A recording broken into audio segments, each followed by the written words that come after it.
firewall terhadap aplikasi lelang ini terjamin di kantor pusat, divalidasi oleh mereka. Ada barang yang menarik terus baru daftar, nah itu jangan. Ada makan waktu tuh, tapi daftarlah dari sekarang. Nggak ada biayanya, hanya upload KTP udah sama nomor rekening cantumkan, itu ikut aja, nggak ada biaya, free. Kalau sekarang berapapun ya nilai limitnya, nilai penjualannya itu masyarakat sudah tahu, sangat kompetitif. Tidak ada lagi hal itu, tidak ada yang bisa terkondisikan seperti Pak Bagus sampaikan tadi.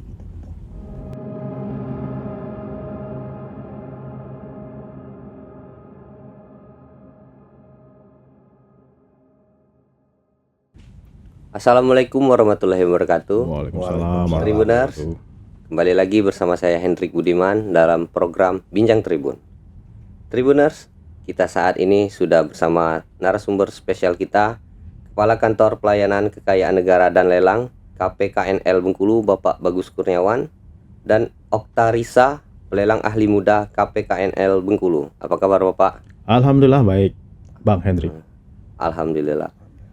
Nah Pak, bisa dijelaskan sedikit apa tugas dan fungsi KPKNL dalam pengelolaan aset negara maupun daerah? Ya, baik Bang Hendrik.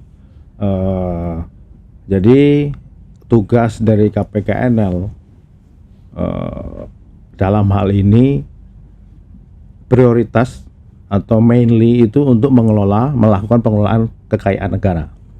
Nah, itu terbagi dalam beberapa komponen ya. Pertama itu kami menangani pengelolaan kekayaan negara, yaitu barang milik negara.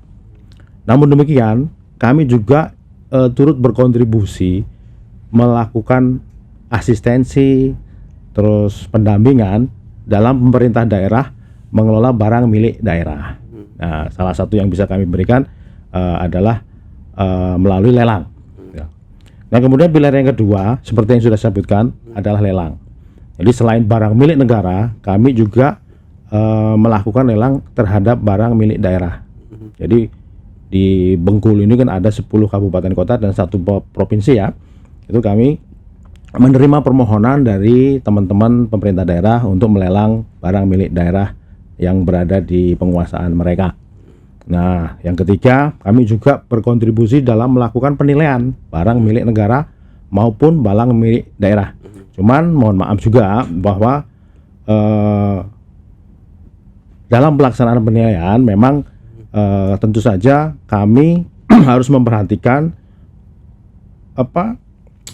sebaran barang yang harus dinilai. Jadi bisa jadi pada saat-saat tertentu barang milik negara banyak-banyaknya permohonannya, sehingga barang milik daerah kami agak tunda pelaksanaannya. Tapi kalau lagi nggak banyak barang milik daerah, bisa penjadwalannya lebih cepat. Dan terakhir kami juga melakukan pengurusan piutang negara. Jadi baik itu piutang negara yang asalnya dari pusat maupun yang punyanya pemerintah daerah. Nah, satu lagi Bang Hendrik, kebetulan juga pada tahun 2026 ini kami sedang memperingati 118 tahun lelang Indonesia. Nah, 118 itu dihitung dari kapan? Dihitung dari tahun 1908 pada saat berlakunya Vendu Reglement buatan Belanda. Jadi pada saat itu Belanda menerbitkan peraturan mengenai lelang melalui Vendu Reglement 1908, di mana itu menjadi tonggak pelaksanaan lelang di Indonesia. Nah, tidak terasa dari 1908 sampai tahun 2026 ini sudah 118 tahun berlangsungnya lelang di Indonesia. Tentu saja dengan ups and down-nya, terus juga dinamikanya, pasti kan kondisi 1908 jauh berbeda dengan situasi di 2026. Nah, tagline di kami ini, kami mencoba untuk menjadi lelang itu modern, terbuka dan terpercaya, supaya lebih dapat berkontribusi pada masyarakat dan bangsa dan negara. Itu Bang Hendrik. Pak, mengapa lelang menjadi salah satu mekanisme penting dalam pengelolaan aset negara maupun aset daerah?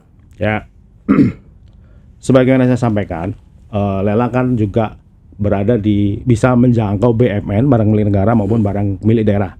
Nah, terkhusus untuk barang milik daerah, kita lihat dari sisi pertama itu sisi hukum. Jadi ketentuan peraturan perundang-undangan menyatakan barang-barang yang sudah memasuki masa penghapusan itu salah satu opsinya adalah melalui pelaksanaan lelang. Jadi opsi penghapusan itu bisa dimusnahkan untuk barang-barang yang memang tidak punya nilai ekonomis atau dihibahkan. Nah, kemudian ada opsi melakukan lelang.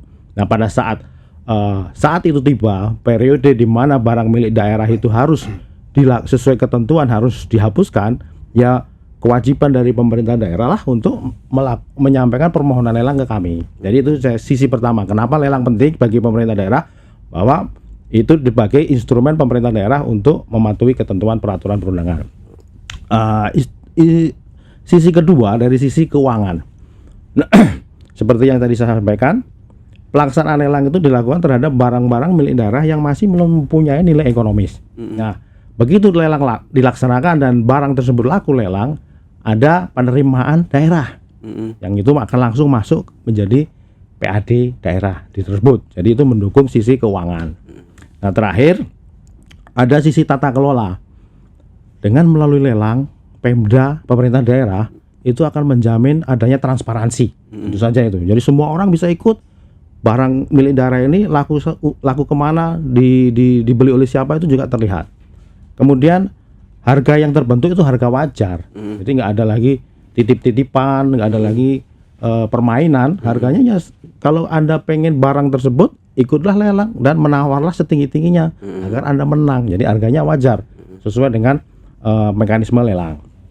Dan ketiga, akuntabilitas, pertanggungjawabannya jelas. Itu Bang Hendrik.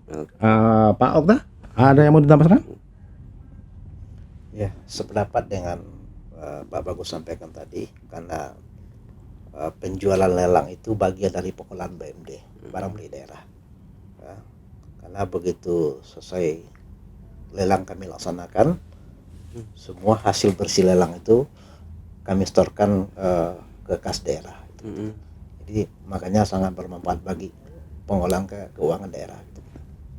Oke, Pak, mengapa mendorong pelaksanaan lelang secara digital, Pak? Terlebih adanya aplikasi lelang versi 2 atau lelang.go.id. Ya, baik. Jadi menarik. Seperti saya sudah sampaikan juga ya, situasi 1908 itu pasti jauh berbeda. Ada dinamika perkembangan zaman sehingga lelang di 1908 dengan lelang di 2026 itu pasti akan berbeda. Nah, salah satunya ini. Jadi pelaksanaan lelang kali ini sudah kita adopsi melalui aplikasi lelang.go.id atau yang sudah dikembangkan dari versi 1 versi 2. Sekarang yang sedang dipakai versi 2 merupakan pengembangan dari yang versi 1. Nah, kenapa kita mendorong ke situ? Pertama, ya zamannya sudah begini ya. Zamannya sudah melek teknologi. Ya mau nggak mau kita supaya tidak terlindas zaman harus adaptasi. Kalau masyarakat sudah aware, sudah melek teknologi, kita masih memakai cara-cara konvensional, kita akan ketinggalan. Jadi kita coba melalui pelaksanaan menggunakan media teknologi melalui lelang versi 2, lelang.go.id. Itu pertama. Jadi kita mengadopsi perkembangan zaman. Yang kedua, efektivitas dan efisien. Dulu orang mau ikut lelang itu harus datang ke kantor kami, Pak. Kan nggak efektif. Orang dari Seluma, dari mana, muko-muko. Kalau mau ikut lelang harus datang ke KPKNL. Ongkosnya berapa, waktu dan lain sebagainya. Nah, itu jadi dengan melalui aplikasi masyarakat tidak perlu datang ke KPKNL. Jadi efektif. Dan terakhir, kalau dulu lelang karena tadi ya harus datang, ya pesertanya ya lingkup di sini aja, Bengkulu, paling jauh Sumsel sama Lampung. Dengan kita melaksanakan secara lelang, secara platform by aplikasi lelang, itu mau di seluruh Indonesia itu bisa ikut lelang di Bengkulu. Orang Bengkulu pun bisa ikut dimanapun di seluruh Indonesia. Jadi memudahkan pelayanan. Itu Bang Andri. Ini pertanyaan ini untuk ke Pak Oktarisa nih. Pak, bagaimana alur pelaksanaan lelang BMD secara digital mulai dari pendaftaran hingga penetapan pemenang? Ini seperti apa Pak alurnya Pak? Baik, terima kasih. Jadi di aplikasi lelang.go.id itu untuk permohonan lelang juga melalui situ. Artinya pemohon lelang tidak harus mengirimkan fisik permohonan dulu ke kantor, cukup melalui aplikasi. Permohonan lelang yang melalui aplikasi setelah ditunjuk oleh pimpinan pejabat lelang ya, maka pejabat lelang akan melakukan verifikasi dokumen kelengkapan lelang. Sekiranya dokumen sudah lengkap ya, pejabat lelang akan menetapkan jadwal lelang, jadwal pelaksanaan lelang, di mana pelaksanaan lelangnya, kapan harinya dan jamnya, situ diumumkan. Langkah selanjutnya pemohon lelang itu mengumumkan pelaksanaan lelang sesuai dengan ketentuan yang berlaku. Sejak pengumuman itu ya sampai dengan pelaksanaan lelang, itu objek yang kita lelang itu tayang di aplikasi, sehingga memberikan kesempatan waktu yang cukup lama kepada calon peserta lelang untuk melakukan penawaran. Tadi menambahkan disampaikan Pak Bagus tadi, karena lelang sekarang sangat transparansi. Kalau dulu orang ikut lelang hanya tahu dengan melalui surat kabar atau pengumuman jenis lainnya. Kalau sekarang pengumuman digital, orang dari Sabang sampai Merauke, bahkan orang di luar daerah negeri pun bisa ikut lelang. Sehingga jangkauannya bukan hanya untuk masyarakat Provinsi Bengkulu, bahkan untuk seluruh Indonesia. Banyak beberapa pelaksanaan lelang kami laksanakan di Bengkulu ini, pemenangnya ada yang dari Makassar, ada yang dari Maluku, ada yang dari Jawa gitu.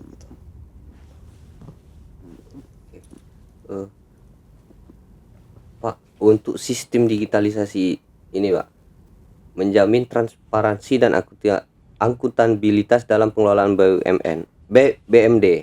Bagaimana KPKNL memastikan keamanan data dan transaksi dalam sistem lelang digital ya Pak? Lanjut Pak Okta. Siap. Di dalam aplikasi lelang, salah satu keamanannya bahwa peserta lelang yang sudah membuat akun, sudah tervalidasi di KPKNL, begitu dia berminat atas objek lelang sesuai dengan diumumkan digital, dia tinggal hanya memilih objek itu. Kemudian si peserta lelang mendapatkan nomor virtual akun. Dengan nomor VI itu dia menyetorkan uang jaminan masuk ke rekening KPKNL. Jadi dengan sistem itu tidak ada penyetoran uang jaminan ke rekening pribadi, bahkan ke rekening bendahara. Sehingga hak dari peserta lelang itu uang jaminannya aman dari sisi digital karena masuk ke rekening kantor KPKNL. Ya, saya nambahin Bang Hendrik ya.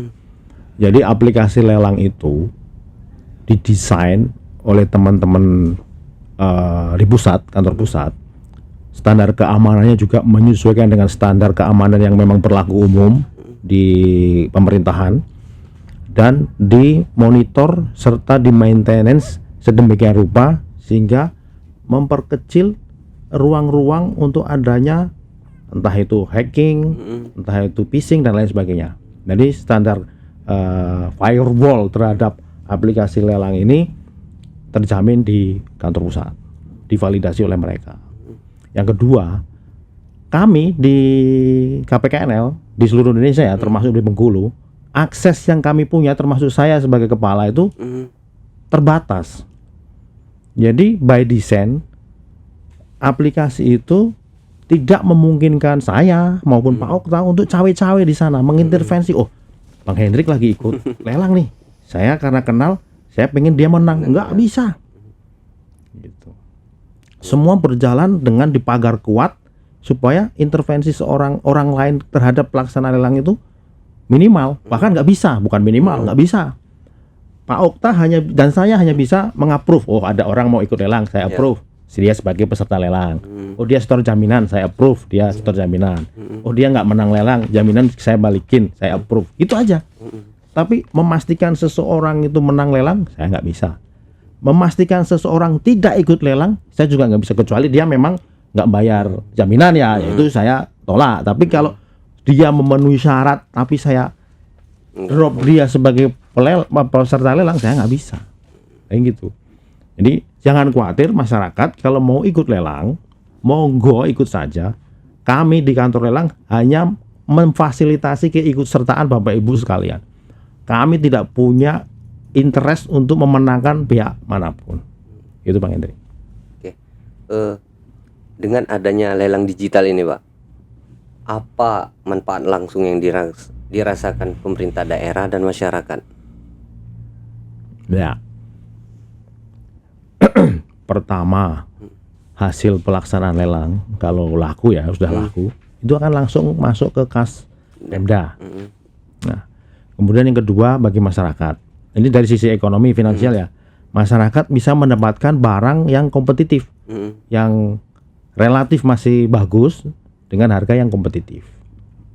Kemudian secara administratif, Pemda akan terbantu mengurangi barang-barang, aset-aset mereka yang sudah tidak produktif sama memang sudah waktunya dihapuskan. Daripada memenuhi catatan mereka, memenuhi laporan keuangan mereka, padahal barang itu sudah tidak diperlukan atau sudah ada yang baru, itu ya dihapuskan saja. Nah, dengan dilelang, secara administratif catatan mereka jadi bersih dalam artian memang yang sudah tidak efektif efisien untuk dipakai digunakan itu dihapus oleh teman-teman Pemda.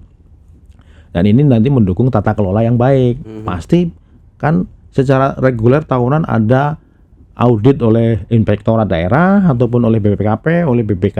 Nah, dengan adanya penghapusan atau siklus pengelolaan barang milik daerah yang sehat, yang baik, itu tentu saja akan mendukung tata kelola good governance Pemda yang baik juga. Itu Bang Hendrik. Oke. Pak, ada nggak tip atau trik khusus untuk peserta lelang digital ini, Pak? Monggo Pak Okta sebagai praktisi. Izin trik khususnya untuk peserta lelang ya. Yang pertama sekali ya pastikan ya sudah mempunyai akun peserta lelang ya. Kemudian ya pastikan objek yang dimana itu sebaiknya diperhatikan dulu fisiknya, baru melakukan penawaran lelang itu. Berarti lebih cek dulu kondisi barangnya, Pak. Ya, cek dulu kalau barangkali tidak bisa hadir calon peserta secara langsung, ya mungkin barangkali bisa diwakili atau teman atau orang yang dianggap amanah atau yang tahu dengan kondisi barang itu. Ya, saya nambahin juga Bang Hendrik ya. Barang yang dijual melalui lelang kurang lebihnya itu mirip lah dengan barang yang dijual di marketplace lain ya. Teman-teman, Bapak Ibu, calon peserta lelang perlu memastikan kondisi barangnya. Itu kan sesuatu yang wajar. Saya sendiri pun kalau membeli barang pasti akan saya cek dengan barangnya dan segala macamnya. Nah, gitu pun lelang. Jadi ada waktu atau kesempatan bagi calon peminat peserta itu untuk melakukan cek barang. Misal taruhlah Pemkot Bengkulu mau menjual kendaraan. Nah, ada periode sebelum pelaksanaan lelang di mana calon peminat masyarakat diperbolehkan untuk mengecek barangnya. Tentu saja koordinasi dulu, kontak dulu kan PIC di Pemkot. Pak, Bu, saya mau minat nih sama barangnya. Di mana saya bisa lihat, saya cek barangnya. Nah, pasti diberikan kesempatan untuk itu. Dicek, periksa sepuas-puasnya. Nah, begitu sudah cek, yakin, udahlah, enak kan kita ikut lelangnya. Walaupun tetap saja keputusan untuk ngecek atau tidaknya itu ya tergantung masyarakat ya. Tapi kalau nggak ngecek terus ikut lelang dan menang, ya berarti Bapak Ibu memang siap-siap untuk menerima apapun keadaan dari barang tersebut gitu. Itu aja, kita terbuka di awal. Kalau memang memutuskan memilih jalur tanpa cek, itu juga boleh. Tapi ya udah konsekuensinya ada. Itu Bang Hendrik. Izin Pak Bagus menambahkan. Jadi Bang Hendrik, di dalam pengumuman lelang itu si penjual memberikan informasi yang sedetail mungkin, termasuk memberikan kontak person terhadap panitia pelaksana lelang. Karena pengumuman lelang sampai dengan pelaksanaan lelang, kalau seperti lelang kita barang milik daerah, itu jaraknya paling singkat itu 5 hari kalender pelaksanaan lelangnya. Jadi ada momen kesempatan kepada calon peserta untuk melihat barang, ya kan, dan penjual, ya, itu dia diharuskan dan wajib memberikan informasi kondisi objek asisnya apa adanya gitu, memberikan kontak person dan membuka waktu nanti kapan peserta lelang untuk melihat barang yang akan lelang dan di mana lokasinya. Jadi penjual menginformasikan bahwa barang-barang yang akan dilelang berada di misalkan di Pemda Bengkulu, dapat dilihat pada hari dan jam kerja sejak pengumuman ini diumumkan. Bagi teman-teman yang barangkali tidak bisa hadir, ada PIC kontak person pada pengumuman lelang terhadap banyak motor itu. Jadi tidak ada lagi, sangat transparan, tidak ada hal ditutupi, dengan harapan akan mendapatkan nilai yang maksimal. Ya tadi kan ditanyakan tips ya. Pertama tadi cek barang. Ya. Kedua, bikin akun. Terlepas mau ikut atau enggak, bikin akun dari sekarang Bapak Ibu sekalian. Jadi pada saatnya nanti ada barang yang menarik yang diminati, tinggal ikut. Jangan pada saat ada barang yang menarik terus baru daftar. Nah, itu jangan.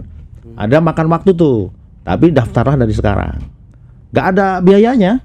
Hanya upload KTP udah sama nomor rekening cantumkan, itu ikut aja, nggak ada biaya, free.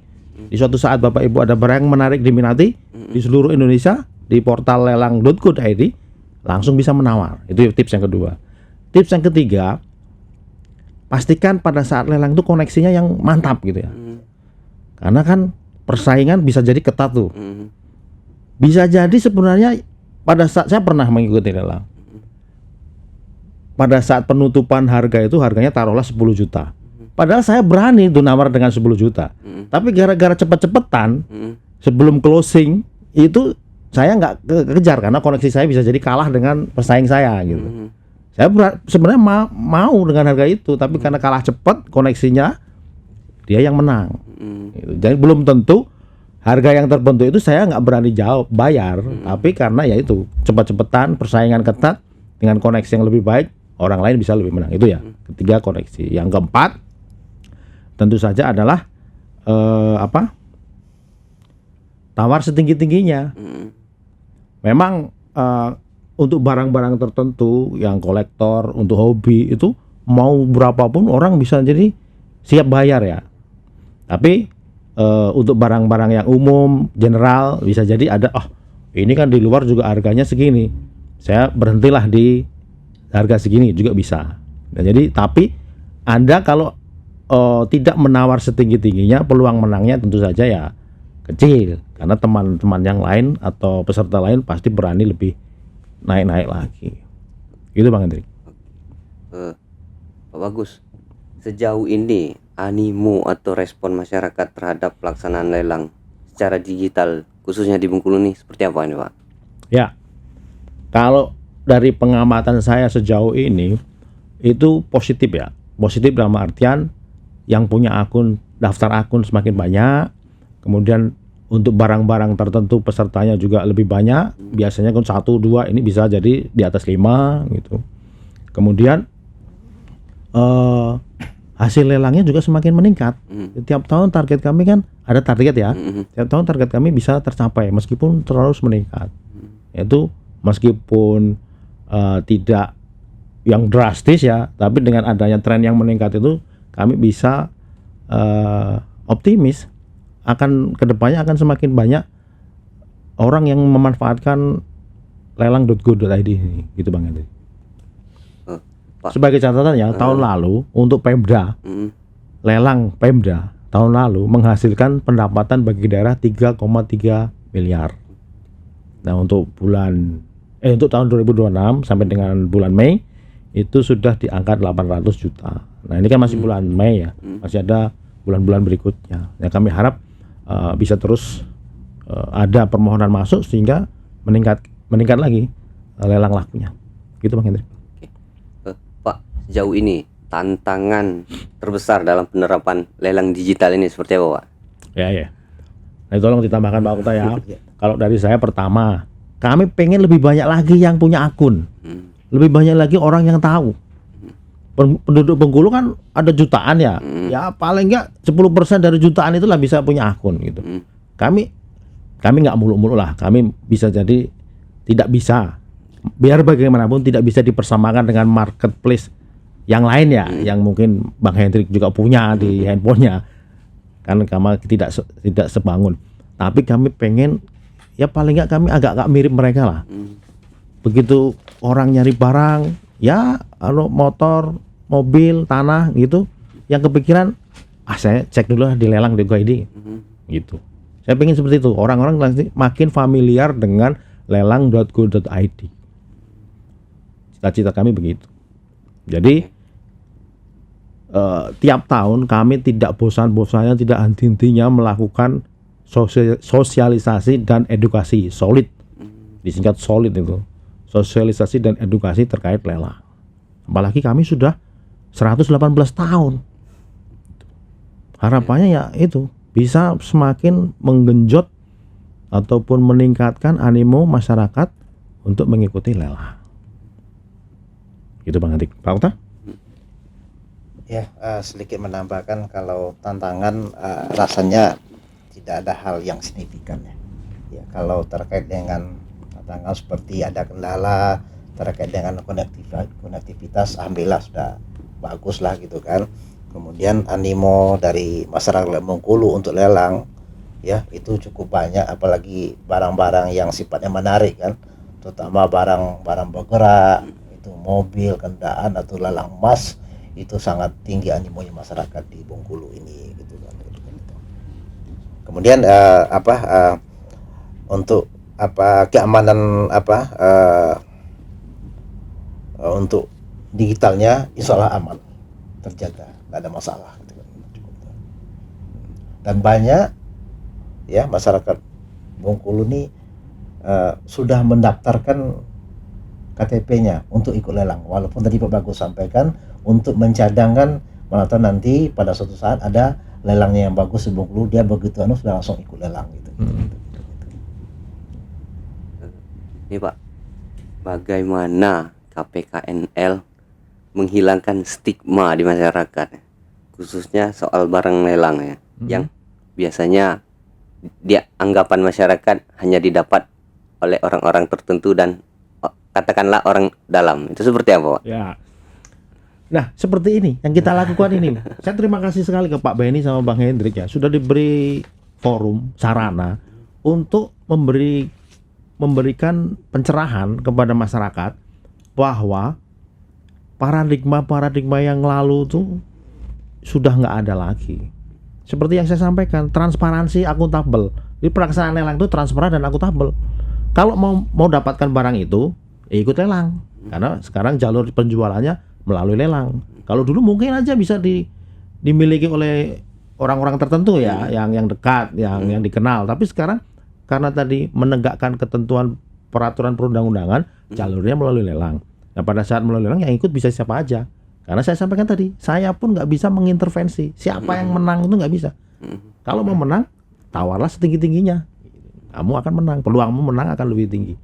Nah, kalau kami konsisten menjalankan itu, paradigma di masyarakat pasti akan teryakinkan dengan sendirinya. Oh, yang menang adalah yang memang menawar lebih tinggi. Dan saya juga sudah sampaikan, jangan ada kecurigaan. Oh, dia menang kan karena dekat dengan kepala kantor. Enggak, saya nggak punya tools apapun di akun saya nggak bisa, nggak ada opsi memenangkan Bang Hendrik, nggak ada. Gitu. Tapi kalau dia sudah dinyatakan menang, saya sahkan, itu bisa. Karena kan dia toh udah menang, udah menawar paling tinggi, dinyatakan sebagai menang, saya sahkan. Saya teken nanti risalah lelangnya. Jadi jangan khawatir Bapak Ibu sekalian, ikutlah lelang dengan semangat, karena peluang menang Bapak Ibu sama tingginya, sama besarnya dengan peluang menang Bang Hendrik atau Pak Benny pada saat ikut lelang. Gitu.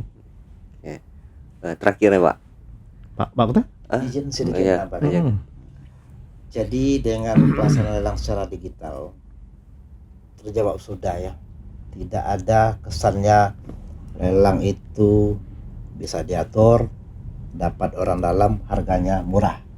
Ya kan. Sebelum pelaksanaan lelang digital ya, itu juga dari kami juga tidak ada hal-hal yang asumsi seperti itu. Namun waktu dulu tuh karena minimnya sarana informasi kepada masyarakat. Karena dulu masyarakat tahu barang yang dilelang hanya melalui pengumuman. Ada pengumuman dengan surat kabar atau pengumuman jenis lainnya, sehingga tidak terinformasi ke masyarakat. Gitu kan. Kalau sekarang berapapun ya nilai limitnya, nilai penjualannya itu masyarakat sudah tahu. Sangat kompetitif. Tidak ada lagi hal itu. Tidak ada yang bisa terkondisikan seperti Pak Bagus sampaikan tadi. Gitu. Ya. Makasih Pak Okta. Oke, terakhir nih Pak. Pesan apa yang ingin disampaikan ke pemerintah daerah khususnya dan masyarakat terkait pemanfaatan lelang digital ini Pak? Oke, Bapak Ibu sekalian, Bang Hendrik juga segera bikin akun di lelang.go.id. Segera juga buka lelang.go.id, search, lihat-lihatlah. Mana tahu ada barang-barang, item-item yang Bapak Ibu inginkan atau sukai ya, segera bisa diikuti. Jangan takut. Lelang sudah akuntabel dan transparan. Bapak Ibu mendapatkan jaminan bahwa lelang ini dilaksanakan secara modern, terbuka dan terpercaya sesuai tagline 118 tahun lelang. Jadi harapan kami semakin memasyarakat pelaksanaan lelang ini supaya menggerakkan juga sektor real dan juga memberikan kontribusi positif bagi Provinsi Bengkulu pada khususnya ya. Dan kemudian kedua, Bapak Ibu jangan mudah tergoda bujuk rayu informasi-informasi yang menyatakan bahwa bisa membantu Bapak itu menang lelang, bisa membantu, bisa menawarkan barang-barang dengan harga yang murahnya nggak masuk akal gitu. Kalau ada informasi-informasi itu diterima oleh Bapak Ibu sekalian, jangan ragu-ragu kontak call center kami di KPKNL Bengkulu. Pastikan, benarkah ini informasi ini Pak Bu, benarkah penawaran ini? Karena bisa kami pastikan pelaksanaan lelang itu melalui KPKNL.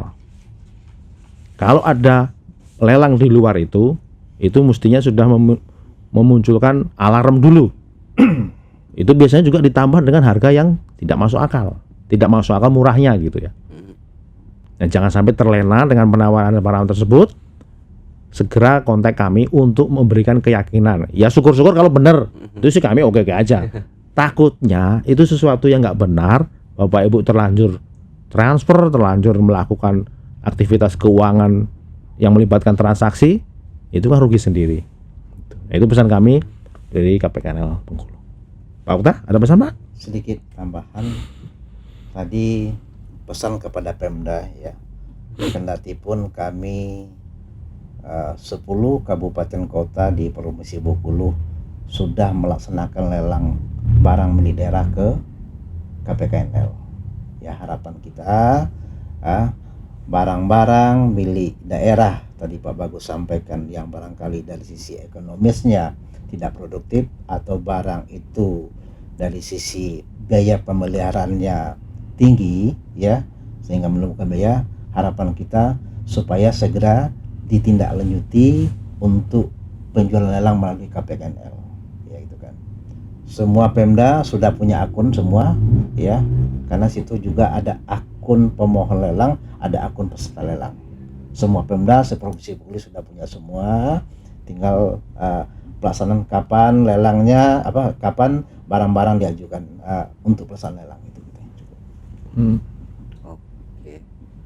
Nah, Tribuners, akhirnya kita sudah di penghujung acara. Semoga apa yang disampaikan oleh Pak Bagus Kurniawan dan Pak Oktarisa bermanfaat untuk kita semua. Amin, amin. Saya akhiri, wabillahi taufiq wal hidayah. Wassalamualaikum warahmatullahi wabarakatuh. Waalaikumsalam warahmatullahi wabarakatuh. Terima kasih Bang Hendrik. Terima kasih, Bang.